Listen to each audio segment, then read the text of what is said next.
নমস্কার, রান্নাঘরে রসনা চ্যানেলে আপনাদের সবাইকে স্বাগত জানাই। আশা করি আপনারা সবাই ভালো আছেন।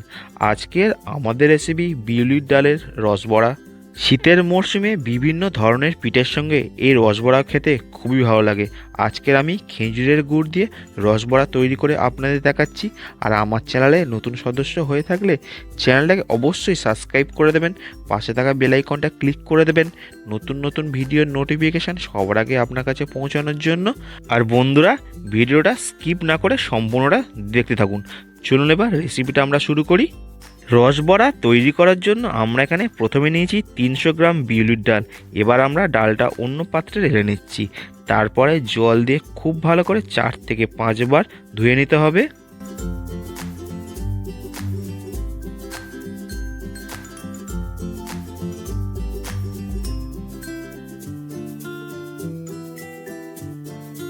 ডাল 4 থেকে 5 বার ধোয়ার পর ডালের উপর জলটা যখন এইরকম পরিষ্কার হয়ে আসবে, ঢাকা দিয়ে 5 থেকে 6 ঘন্টা ভিজিয়ে রাখবো। 5 থেকে 6 ঘন্টা পর ফিরে এলাম। দেখুন আমাদের ডালটা কতটা পরিমাণ ফুলে উঠেছে। এবার আমরা অল্প অল্প করে নিয়ে মিক্সারের মধ্যে অল্প অল্প করে জল দিয়ে পেস্ট তৈরি করে নিচ্ছি।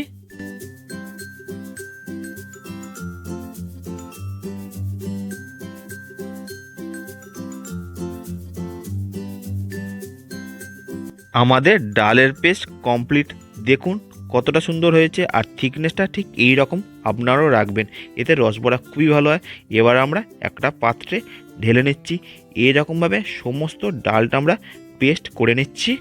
বিউলির ডালের পেস্ট তৈরি করা আমাদের কমপ্লিট। এবার আমরা একটা বাটির মধ্যে নিয়েছি 2 থেকে 3 চামচ সুজি। তারপরে অল্প করে জল দিয়ে আমরা সুজিটা সোপ করতে দেবো 15 থেকে 20 মিনিট। 15 থেকে 20 মিনিট পর আমরা ফিরে এলাম। এবার আমরা সুজিটা ডালের পেস্টের মধ্যে দিয়ে দিচ্ছি। তারপরে দিচ্ছি স্বাদ অনুযায়ী লবণ। এবার দিচ্ছি হাফ ক্রাশ করা মৌরি। এবার সমস্ত কিছু খুব ভালো করে হাত দিয়ে ফাটিয়ে নিতে হবে, ঠিক এই রকমভাবে, যাতে বিউলির ডালটা হালকা হয়ে যায় আর ফুলে ওঠে।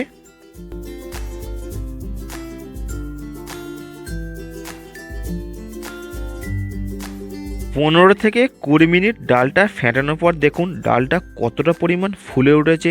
পারফেক্ট ফেটানো হয়েছে কিনা চেক করার জন্য আমরা একটা বাটির মধ্যে নিয়েছি জল। তারপরে ব্যাটারটা অল্প করে বাটির মধ্যে দিয়ে দিচ্ছি। দেখুন জলের মধ্যে ডুবে যাচ্ছে না, ভেসে উঠছে, অর্থাৎ ব্যাটারটা ফেটানো পারফেক্ট হয়েছে। এবার আমরা ঢাকা দিয়ে 15 মিনিট রেস্ট রেখে দিচ্ছি। তারপর একটা কড়াইয়ের মধ্যে দিচ্ছি 2 বাটি জল, অর্থাৎ 200 থেকে 250 ml জল ব্যবহার করলাম। তারপরে দিচ্ছি ওই বাটি 2 বাটি গুড়ের বাতাসা। তারপরে বাতাসাটা আমরা মেল্ট হয়ে যাওয়ার অপেক্ষা করব।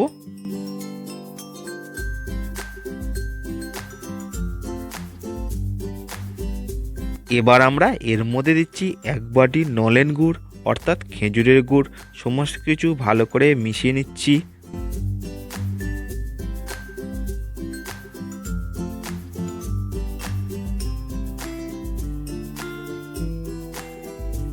এবার আমরা এর মধ্যে দিচ্ছি লেবুর রস। লেবুর রস দিলে রসটা বেশি ঘন হয়ে যাবে না, আমাদের এখানে পাতলা রসের প্রয়োজন, তাই জন্য। আর লেবুর রস দিলে রসটা ক্রিস্টালাইজও হয়ে যায় না, অর্থাৎ রসটা বেশি বসেও যায় না, তাই জন্য।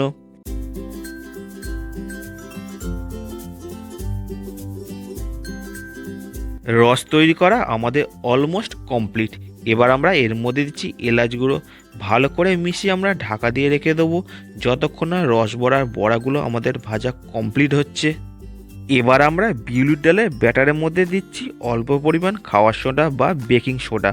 সমস্ত কিছু ভালো করে মিশিয়ে নিয়ে আমরা এবার বড়াগুলো ভেজে নেব। তাই জন্য আমরা গ্যাসের মধ্যে কড়াই বসিয়ে সাদা তেল হিট করে রেখেছি। এখানে গ্যাসের ফ্লেম মিডিয়াম রেখে আমাদের বড়াগুলো ভেজে নিতে হবে। বেশি হাইটে ভাজলে বড়াগুলো উপর থেকে লাল হয়ে যাবে, ভিতর থেকে কাঁচা থেকে যাবে। একটা ব্যাচ বড়াগুলো ভাজতে আমাদের 10 থেকে 12 মিনিট সময় লাগবে। আর লাল লাল করেই বড়াগুলো আমাদের ভেজে নিতে হবে।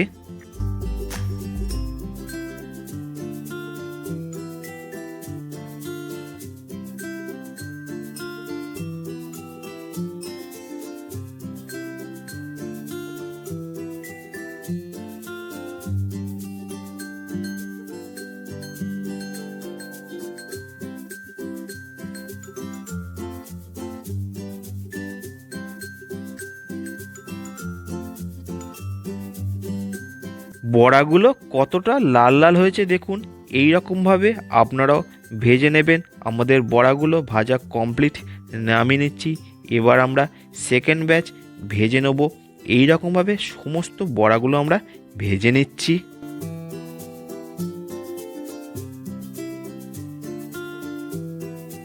এবার আমরা যে গুড়ের রস তৈরি করে রেখেছিলাম তার মধ্যে বড়াগুলো দিয়ে দিচ্ছি।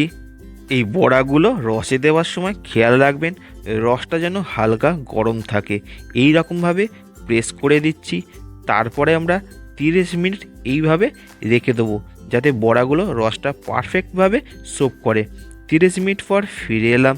দেখুন আমাদের বড়াগুলো রস সোপ করে কতটা বড় হয়ে গেছে। চলুন এবার সার্ভ করি। এই রেসিপির ভিডিওটা আপনাদের কেমন লাগলো? ভালো লাগলে অবশ্যই একটা লাইক করে দেবেন। বন্ধু বান্ধব আত্মীয় স্বজনের মধ্যে বেশি বেশি করে শেয়ার করবেন। দেখুন আমাদের রসবড়াটা কতটা সুন্দর নরম হয়েছে। আপনাদের একটা কেটে দেখাচ্ছি, আর বাড়িতে অবশ্যই একবার ট্রাই করে দেখবেন। কেমন হলো আমাকে কমেন্ট করে জানাবেন।